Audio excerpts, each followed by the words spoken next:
इमानदार, मेहनती र देशभक्तहरूलाई सम्मान गर्दै व्यथिति, भ्रष्टाचार र अन्याय विरुद्ध हाम्रो निगरानी। यो हो टेलिभिजनको समय चक्रमा यहाँलाई हार्दिक स्वागत छ दर्शकबिन। म विक्रम श्रेष्ठ। एक वर्ष नहुँदै प्रधानमन्त्री केपी शर्मा ओली फेरि मन्त्रीमण्डल पुनर्गठन गर्ने तयारीमा लागेका छन्। राम्रो काम गर्न नसकेकाहरूलाई हटाएर राम्रा मान्छे ल्याउनका लागि हो वा आलो पालो मिलाएर सबैलाई मन्त्री बनाउने नेकपाको यो रणनीति हो स्पष्ट चाहिँ छैन। नालायक भनेर फालिएका चक्रपाणी खनालको स्थानमा अहिले युवा नेता घनश्याम भुसाल कृषि मन्त्री भएका छन्। किसानहरू 3 दोब्बर मूल्य तिरेर पनि मल किन्न पाइरहेका छैनन्। प्रधानमन्त्री केपी ओली चाहिँ यस्तो गम्भीर नीतिगत मामिला छाडेर किसानको भिडियो बनाउने पत्रकारलाई फोन गरेर बधाई दिइरहेका छन्। लायक र नालायक मन्त्रीहरू छान्दै प्रधानमन्त्रीले 5 वर्ष कटाउने त होइन, मन्त्रीमण्डल पुनर्गठन र अर्थ मन्त्रालयमा वामदेव गौतमको प्रवेश कति सम्भव छ, कति आवश्यक, कति अनावश्यक, यो हेरौँ।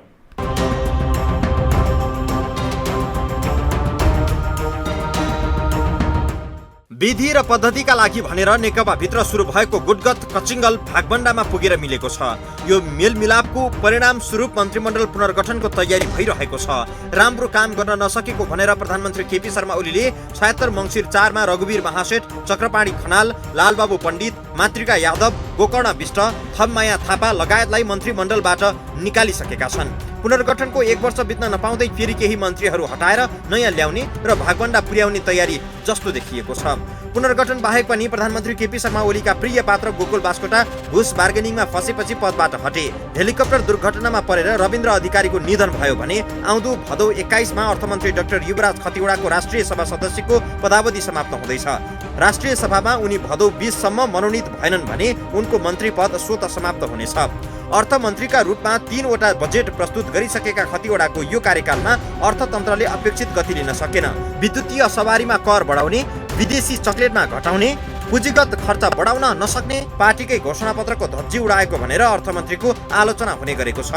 3 वर्षभित्रमा काठमाडौँ उपत्यकामा सबै विद्युतीय यो साधन, सवारी साधन मात्रै चल्छन्, यो पेट्रोल डिजेलबाट चल्ने चाहिँ पुरा बन्द गरिन्छ भनेको थियो आफ्नै घोषणापत्र है। र उहाँले चाहिँ मन्त्री भएको करिब 1 महिनामा एउटा श्वेत पत्र निकाल्नुभयो होइन। श्वेत पत्र निकालेर योभन्दा पहिलेका सरकारहरूले सखापै गरे, यो त कामै नलाग्ने भयो भन्ने कुरा आयो।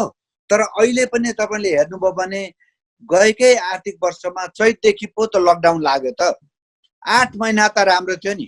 8 महिनामा तपाईँको पुँजीगत खर्च 20% पनि भएको थिएन। अर्थविद केशव आचार्यले त अर्थमन्त्री खतिवडाको यो कार्यकाललाई अङ्क नै दिनुपर्दा 100 मा 45 अर्थात् सेकेन्ड डिभिजन दिएका छन्। 45% ल्याएपछि सेकेन्ड डिभिजन हुन्थ्यो होइन। अब तपाईँले सोधिहाल्नुभयो म र्याङ्किङ के गर्छु भन्दा उहाँलाई सेकेन्ड डिभिजनको हाराहारीमा म राख्दछु। विद्वान अर्थमन्त्री हुँदा पनि अर्थतन्त्रले गति लिएन। तर अर्थशास्त्रसँग गोरु बेचेको साइनो पनि नभएका वामदेव गौतमलाई अर्थको जिम्मेवारी दिने चर्चा भइरहेको छ। गौतम निकटहरूले पनि राष्ट्रिय सभामा मनोनित हुन तयार रहनु भएको बताइरहेका छन्। गौतमले आफू राष्ट्रिय सभामा मनोनित हुन इच्छुक छु भन्ने हो भने प्रधानमन्त्री उनको चाहना विपरीत जान सक्दैनन्। तर प्रधानमन्त्रीलाई अर्थ मन्त्रालयको जिम्मेवारी क्षमतावान व्यक्तिलाई नै दिनुपर्छ भन्ने लागिरहेको बुझिन्छ। राष्ट्रिय सभामा खतिवडालाई नै दोहोर्याउने मुडमा प्रधानमन्त्री भए पनि पार्टीका अर्का अध्यक्ष प्रचण्डले गौतमको नाम अगाडि सारिसकेका छन्। फेरि अब उप प्रधानमन्त्री भने राष्ट्रिय सभामा जाने त्यो चाहिँ यदि नेताहरूले चाहिँ फेरि आफ्नो पक्ष र विपक्षमा चाहिँ जोडकोड यी सबै मिलाउन यो गरिएको हो भने बेठीको। गभर्नर, राष्ट्रिय योजना आयोगको उपाध्यक्ष लगायत विदेशी संस्थाहरूमा समेत आर्थिक मामिला नै हेरेका युवराज खतिवडाबाट नधानिएको नेपालको अर्थ मन्त्रालय वामदेव गौतमले सम्हाल्न सक्लान्। विज्ञहरू भन्छन् मन्त्री आफैले केही गर्ने होइनन्, गर्ने कर्मचारीले हो। राम्रो व्यवस्थापन गर्न जान्ने मान्छेले अर्थ मन्त्रालय चलाउन सक्छ। मन्त्री भनेको चाहिँ व्यवस्थापक हो होइन। अर्थशास्त्र जान्ने त त्यहाँ सचिव हुन्छन्, सहसचिव हुन्छन्, राष्ट्रिय योजना आयोग छ, यत्र विश्वविद्यालयहरू छन्, अनुसन्धान गर्ने संस्थाहरू छन्। समाजशास्त्र पढेका सुरेन्द्र पाण्डेले विगतमा अर्थ मन्त्रालय राम्रै चलाएको चर्चा हुने गर्छ। अर्थशास्त्र मात्र होइन, औपचारिक अध्ययन पनि धेरै नभएका वर्षमान पुन पनि अर्थमन्त्री भए। अर्थशास्त्र नपढेका वर्षमान पुन, सुरेन्द्र पाण्डे, ज्ञानेन्द्र कार्की र अर्थशास्त्र पढेका रामशरण महत, युवराज खतिवडाको पर्फर्मेन्समा खास फरक चाहिँ देखिएन। खतिवडाले गएको जेठ 15 मा बजेट प्रस्तुत गरेपछि बजेट विरुद्ध शिक्षा मन्त्री गिरिराजमणि पोखरेलले आपत्ति जनाए। कृषि मन्त्रीले आफ्ना योजना नपरेको भनेर टिप्पणी गरे। अर्थमन्त्रीले आफ्नो समूहका सदस्यहरूको चित्त बुझाउन सकेनन्, बाँकीले आलोचना गर्नु अनौठो भएन। तुरन्तै शिक्षा मन्त्रीले ल यो त हामीले भने होइन भनेर बजेट पेश भएकै दिन उहाँको विरोधको आवाज सुनियो। अनि कृषि मन्त्रीले पनि मैले भनेको कुरा त आएन भन्ने कुरा सुनियो र यसले राम्रो सन्देश चाहिँ दिएन। ज्ञानेन्द्र कार्की अर्थमन्त्री हुँदा आर्थिक शब्दावलीहरूकै ज्ञान नहुँदा उनले आफ्नो कार्यकालभर आर्थिक विषयवस्तुमा अन्तर्वार्तासम्म नदिएको चर्चा हुने गर्छ। यस्तै अवस्था वामदेव गौतमको हकमा पनि देखा पर्यो भने चाहिँ ओली सरकार थप आलोचनाको शिकार हुन सक्छ। ओली क्याबिनेटका अधिकांश मन्त्रीहरू आलोचित नै छन्। सरकार विरुद्ध हुने आलोचनालाई तार्किक हिसाबले प्रतिरक्षा गर्न सक्ने युवराज खतिवडाको स्थानमा गौतमको प्रवेश भयो भने वर्तमान सरकारमाथि थप प्रश्नहरू उब्जिने निश्चित जस्तै छ। लकडाउनका कारण भारतको जीडीपी 23.9% संकुचित भएको छ। बेलायतको 20.4% खुम्चेको छ। अन्य मुलुकहरूको हालत पनि त्यस्तो राम्रो छैन। सरकार सक्षम भयो भने भएको क्षति रिकभर हुन धेरै समय लाग्दैन भन्ने उदाहरण चीनले प्रस्तुत गरेको छ। कोरोनाका कारण चीन केही महिना नराम्ररी प्रभावित बन्यो। नयाँ भाइरस भए पनि चीनले पहिचान र नियन्त्रणमा लिन सफल मात्रै भएन, अर्थतन्त्रलाई पनि खस्किन दिएन। यस्तो संवेदनशील घडीमा फोर्सको अनुभव भएका गौतमलाई अर्थमा ल्याउने तयारी भइरहेको छ। शासनमा गौतम आफै कति सफल कति असफल, यो प्रसङ्ग जोड्छौँ ब्रेकपछि। फेरि पनि चर्चामा छन् नेकपा उपाध्यक्ष वामदेव गौतम। दर्शकवृन्द, गौतम पटक पटक सत्तामा जाने तर जनताले आहा कति राम्रो काम गर्यो भन्ने कुनै काम नगर्ने नेताका रूपमा गणना हुन्छन्। तर राजनीतिको भागभण्डा यति शक्तिशाली हुन्छ कि काम भन्दा पनि समीकरण मिलाउन सक्दा पद प्राप्त हुन्छ। गौतम पनि 3 पटक त गृहमन्त्री भए दर्शकवृन्द, तर उनले गृह प्रशासनमा ल्याएको कुनै एक सुधार सम्झन योग्य छैन। यो कुन सुधारको योजना छ गृहमन्त्री वामदेव गौतमको भनेर सोध्ने हो भने त्यो एक कारण खोज्न अनुसन्धान नै गर्नुपर्छ। नेकपाका प्रभावशाली नेता एवं उपाध्यक्ष वामदेव गौतम उपप्रधान सहित अर्थ मन्त्रालयको जिम्मेवारी सम्हाल्ने गरी मन्त्रीमण्डलमा सामेल हुने प्रसङ्ग अहिले चर्चामा छ। गएको प्रतिनिधि सभा निर्वाचनमा बर्दिया क्षेत्र नम्बर 1 मा सञ्जय गौतमसँग 753 मतले पराजित भएपछि वामदेवका लागि संसद र सरकारको ढोका 5 वर्षका लागि बन्द भएको थियो। निर्वाचनमा पराजित हुनुको सोझो जनादेश हुन्छ 5 वर्षसम्म संसदमा नजानु। हामीले पनि के भन्यौँ भनेदेखि 5 वर्षसम्म जनताले अब चाहिँ एकचोटि पराजित गरिसके पछाडि अब 5 वर्षसम्मको समय चाहिँ कुर्न सक्नुपर्छ, किनभने नेपाली जनताको म्यान्डेट त्यो हो। त्यो म्यान्डेट जनताले 5 वर्ष संसदमा प्रवेश गर्न रोक लगाए पनि गतिशील स्वभावका वामदेव गौतमको बेग भने रुकिएन। उनले 75 साल भदौदेखि नै संसद प्रवेश गर्ने वैकल्पिक उपायहरूको खोजी गर्न थाले। डोल्पाका सांसद धनबहादुर बुढालाई राजीनामा गराउने र रिक्त स्थानमा हुने उपनिर्वाचनमा आफै लडेर प्रतिनिधि सभामा प्रवेश गर्ने उनको चाहना थियो। यही कुरा चाहिँ बेठिक छ। जस्तो चाहिँ कुनै पनि व्यक्तिलाई पार्टीको एउटा प्रभावशाली चाहिँ सदस्यलाई चाहिँ आफ्नो प्रभावमा पार्नको लागि पद बाँडेर चाहिँ आफ्नो प्रभावमा लिएर पार्टी सञ्चालन गर्ने भन्ने कुरा यदि त्यस्तो हो भने त्यो आफैमा बेठिक छ, त्यस्तो गरिनु हुँदैन। तर सांसद बुढाले राजीनामा दिन अस्वीकार गरेपछि गौतम केही समय शान्त रहे। धनबहादुर बुढाले धोका दिए पनि वामदेव गौतमकै गुटका रामवीर मानन्धरले उनलाई साथ दिन स्वीकार गरे। काठमाडौँ 7 बाट निर्वाचित भएका मानन्धरले प्रचण्ड निवासमा पदबाट राजीनामा दिने र रिक्त स्थानमा वामदेवले उम्मेदवारी दिने लिखित समझदारी बन्यो। यो खबर बाहिरिए लगत्तै जनआक्रोश यति धेरै बढ्यो कि रामवीर राजीनामा दिएर स्थान खाली गर्न चाहँदा पनि गौतम अगाडि बढ्न सकेनन्। यसरी दोस्रो पटक पनि वामदेव गौतमको सांसद हुने र प्रधानमन्त्रीको सपनामा तुषारापात हुन पुग्यो। अब यो 74 को प्रतिनिधि सभाको निर्वाचनमा उहाँ पराजित भइसके पछाडि केही समय अगाडि पार्टीको चाहिँ सचिवालयको बैठकले संविधान संशोधन गरेर वामदेव गौतमलाई चाहिँ प्रधानमन्त्री बनाउनको लागि संविधान संशोधन गर्ने सम्मको कुराहरू चाहिँ त्यहाँ छलफल भएको र एउटा कार्यदल पनि बनेको भन्ने कुरा आइसकेपछि त्यसको सर्वत्र विरोध भयो र गएको फागुनमा राष्ट्रिय सभामा रिक्त रहेका पदहरूमा वामदेव गौतमलाई लैजान पार्टीले सिफारिस गर्यो, तर गौतमको रहर प्रधानमन्त्री बन्ने थियो। रहर पूरा नहुने देखेपछि गौतमले त्यो बेला भनेका थिए, राष्ट्रिय सभा सदस्यले प्रधानमन्त्री हुन नपाउने भएपछि यो पद मेरो लागि उपयुक्त छैन।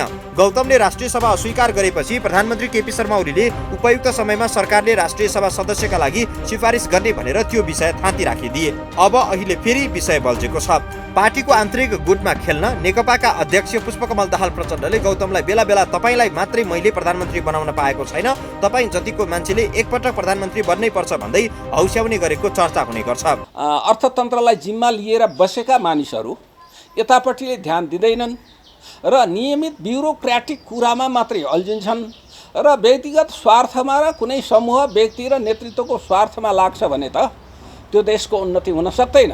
यही भएर गौतमले राष्ट्रिय सभा सदस्यको पद अस्वीकार गरेका थिए।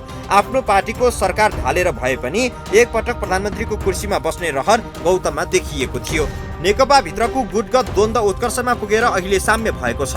अर्को निर्वाचन नहुँदासम्म केपी शर्मा ओलीले प्रधानमन्त्रीको कुर्सी नछाड्ने संकेतहरू देखा परिसकेका छन्। यस्तो अवस्थामा प्रतिनिधि सभा सदस्य समेत नरहेका गौतमले ओलीकै कुर्सी ताक्नु मूर्खता सिवाय केही नहुने देखिन्छ। प्रधानमन्त्री नभई हुन्न भन्ने अडान लिएर बसेका गौतम अहिले तातो नभए चिसै पानीले भए पनि नुहाउँछु भन्ने स्थितिमा पुगेको टिप्पणी भइरहेको छ। चुनाव हारे पनि सत्ताको हुटहुटीले गौतमलाई सताइरहँदा अहिले उनी राष्ट्रिय सभा सदस्य रूपमा संसद पस्ने र उपप्रधान सहित अर्थ मन्त्रालय सम्हाल्ने तयारीमा रहेको खबरहरू सार्वजनिक भएका छन्। 54, 65 र 70 सालमा उपप्रधान सहित गृह मन्त्रालय सम्हालेका गौतम आफ्नो कार्यकालमा राम्रा निर्णय र कामहरू गरेर लोकप्रिय भएका चाहिँ छैनन्। पछिल्लो पटक गृहमन्त्री हुँदा डिभाइडर नागेर सडक पार गर्दा आलोचित समेत भए। गौतमका विभिन्न कार्यकालमा नेपालमा सुन तस्करीले संस्थागत स्वरूप प्राप्त गरेको भनेर उनको आलोचना हुने गर्छ। पटक पटक गृह सहित उपप्रधानमन्त्री हुँदा पनि गौतमले गरेका कुनै एक राम्रा काम सम्झना योग्य नहुनु निराशाजनक विषय हो। गौतमका लागि जनताको आदेश हो 5 वर्ष संसदमा नजानु भन्ने। लोकतान्त्रिक मुलुकमा चुनाव हारेपछि नैतिक हिसाबले पनि सत्तामा वा संसदमा प्रवेश गर्नु हुँदैन। जनताले अस्वीकार गरेको व्यक्तिबाट जनता नै शासित हुनुपर्ने हो भने यस्तो लोकतन्त्र कसको लागि, के काम? तर नैतिकता भन्ने विषयलाई मेटाइदिने, लाज र शरम केही दिनका लागि निलम्बनमा पारिदिने हो भने यो सबै सम्भव हुने रहेछ। त प्रसङ्ग सहित आउँछौँ ब्रेकपछि। चर्चा यति बेला अर्थमन्त्री कसलाई बनाउने भन्ने छ। अर्को चर्चा परिणाम नदिने, कुर्सी मात्रै ओगटेर बस्ने को मन्त्री फालिने हुन् भन्ने पनि छ।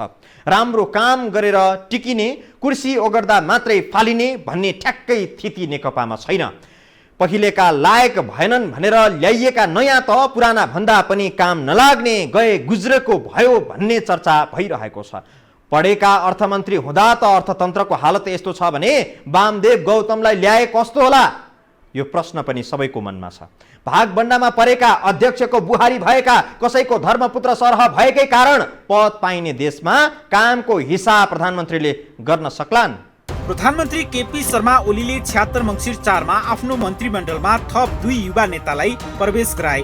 ती थिए कृषि तथा पशुपक्षी मन्त्रालयमा घनश्याम भुषाल र पर्यटन मन्त्रालयमा योगेश कुमार भट्टराई। अहिले यी दुवै मन्त्रालय लथालिङ्ग छन्। किसानहरू मल नपाएर छटपटिरहेका छन्। मन्त्री भुषाल भने पत्र पत्रिकामा आर्टिकल लेखेर आदर्श नै प्रस्तुत गरिरहेका छन्। हाम्रो कम्युनिस्ट पार्टीलाई एउटा निश्चित विधि, प्रक्रिया, पद्धति र प्रणालीबाट हामीले हिँडाउन सक्यौँ भने स्वाभाविक रूपमा समस्या आउँछन् र देखिएका अन्तर्विरोध र समस्याहरूलाई चाहिँ हामीले सही ढङ्गले पहिचान गर्न सक्यौँ र सही ढङ्गले समाधान गर्न सक्यौँ भने त्यसले भोलि विकराल रूप लिन सक्छ र पार्टी विभाजनको ठाउँसम्म पुग्न सक्छ। त्यसो भएको हुनाले हाम्रो कम्युनिस्ट पार्टी सञ्चालन गर्ने एउटा निश्चित विधि छ।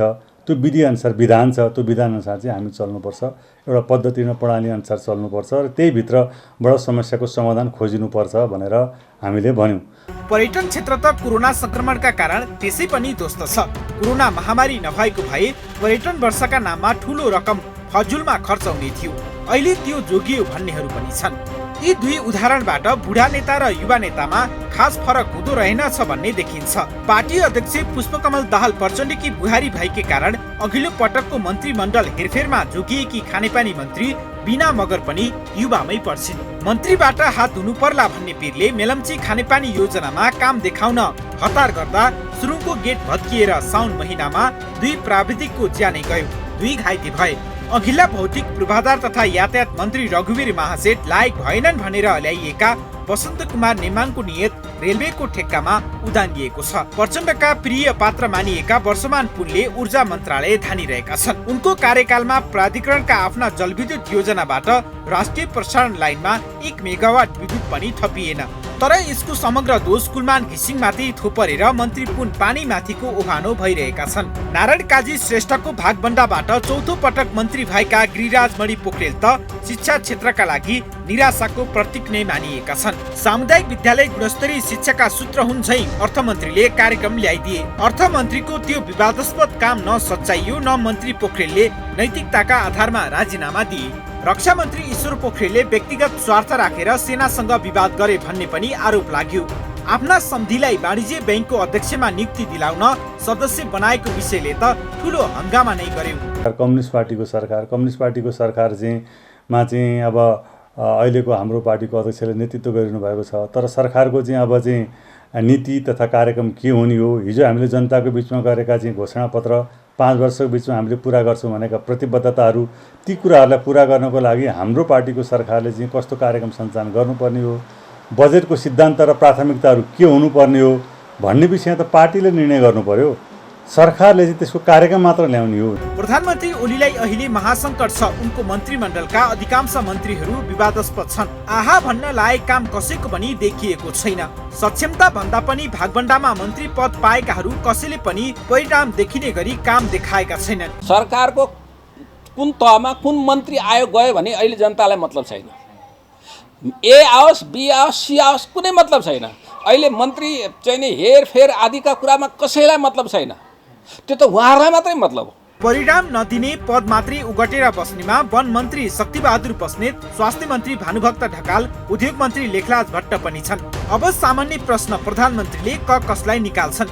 पुराना झिकेर नयाँ ल्याइदा पनि भागबण्डामै आउने होलान्। भागबण्डामा आएकाहरूको काम 2.5 वर्षसम्म प्रधानमन्त्रीले देखिसके। अब पनि त्यही प्रवृत्ति दोहोऱ्याउने हो भने मन्त्रीमण्डल फेरि पुनर्गठन किन गर्ने? नेकपाका सबै नेताहरूलाई आलो पालो मिलाएर कमाउने मौका दिनका लागि यस्तो गर्न लागि हो कि भन्ने प्रश्न पनि उठिरहेको छ।